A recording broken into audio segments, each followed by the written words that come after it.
శ్రీవారి దర్శనార్థం వచ్చే భక్తుల వద్ద విలువైన వస్తువులు, నగదు చోరీ చేసే ఇద్దరు మహిళలను గురువారం తిరుపతి క్రైమ్ పోలీసులు అరెస్ట్ చేశారు.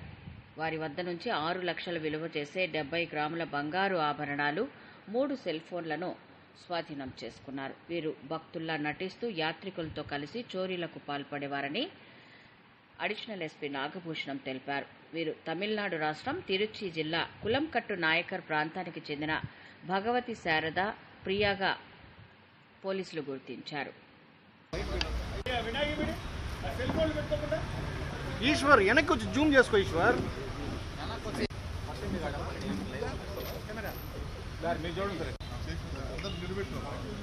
ఆలూరు శ్రీనివాసులు వాళ్ళు వచ్చి 15వ తారీఖున బస్ ఎక్కేటప్పుడు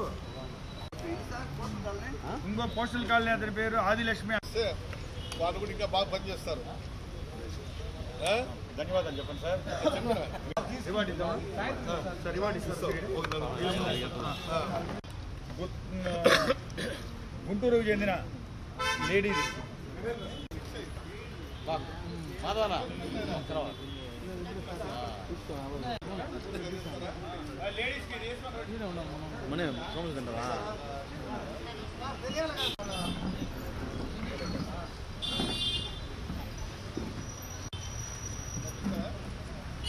బ్రహ్మోత్సవాల సందర్భంగా తిరుపతి జిల్లా ఎస్పీ శ్రీ మన సుబ్రహ్మణ్య సార్ గారు మాకంతా ఇన్స్ట్రక్షన్స్ ఇచ్చినాడు. బ్రహ్మోత్సవాలు జరుగుతున్నాయి, ఈ బ్యాగ్ లిఫ్టింగ్, స్నాచింగ్స్ ఇవి జరుగుతాయి, దీని మీద బాగా నిఘా పెట్టండి అని మాకు ఆదేశాలు ఇస్తే మేము మన క్రైమ్ డిఎస్పీ రమణ కుమార్కి, సిఐ అబ్బన్నకు, మా ఐడి పార్టీకి వాళ్ళకంతా ఆదేశాలు ఇచ్చి బ్రహ్మోత్సవాల సందర్భంగా మరియు ఈ వెంకటగిరి జాతర సందర్భంగా ఎవరెవరు వస్తున్నారు, ఎవరెవరు పోతున్నారు కొద్దిగా నిఘా పెట్టి చేయమని ఆదేశాలు ఇచ్చాను.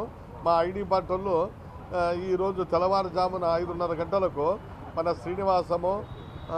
శ్రీనివాసం దగ్గర మామూలు ఈ ఇద్దరు ఆడోళ్ళని, గుర్తు తెలియని ఆడోళ్ళని పట్టుకుంటే వాళ్ళు పాత ఆఫెండర్సే.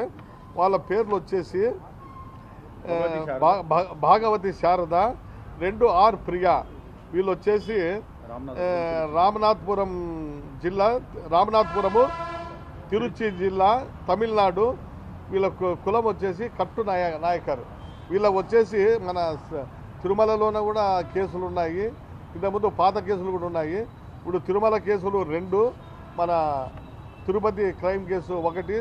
సుమారు 6 లక్షల విలువ గల 70 గ్రాముల బంగారు మరియు 3 సెల్ ఫోన్లు, ఒక 6,500 రూపాయలు రికవరీ చేయబడినది. దీని సిబ్బందికి వచ్చేసి ఎస్పీ మన ఆదేశాల మేరకు వీళ్ళకు రివార్డు కూడా ఇవ్వమని చెప్పారు. ఈ విధంగానే మన ప్రజలకు కూడా చెప్పేదేమంటే, ప్రయాణికులకు పిలిగ్రిమేజ్ చెప్పేదేమంటే, కొద్దిగా బస్సులు ఎక్కేటప్పుడు, దిగేటప్పుడు కొద్దిగా బ్యాగులు చూసుకొని, ఎవరెవరు చిన్నపిల్లలు ఎవరైనా ఎక్కుతుంటే అనుమానంతో ఉంటే కూడా అక్కడ పోలీసు వాళ్ళకి ఇన్ఫార్మ్ చేస్తే కొద్దిగా దొంగతనాలు కూడా తగ్గొచ్చు. కాబట్టి ప్రయాణికులు కూడా చాలా జాగ్రత్తగా ఉండాలా. బ్యాగులు ఎక్కేటప్పుడు ఆ రద్దీ ప్రదేశంలో కూడా జాగ్రత్తగా చూసుకున్నాలా. మన సెల్ ఫోన్లు కూడా బాగానే పెట్టుకోవాలని నేను మనవి చేస్తున్నాను. వీళ్ళంతా ఎట్లా అంటే, మామూలు మన బస్సు వచ్చి ఆగుతుంది, వీళ్ళు ఆ రద్దీలో వీళ్ళు కూడా ఎక్కుతారు.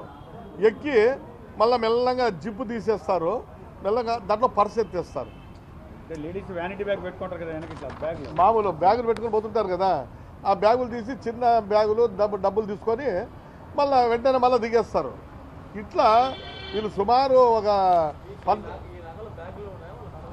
ఏమ్మా బ్యాగులో, పర్సులో బ్యాగ్ లో పెట్టుకుంటారు కదా లేడీస్, ఆ వ్యానిటీ బ్యాగ్ లో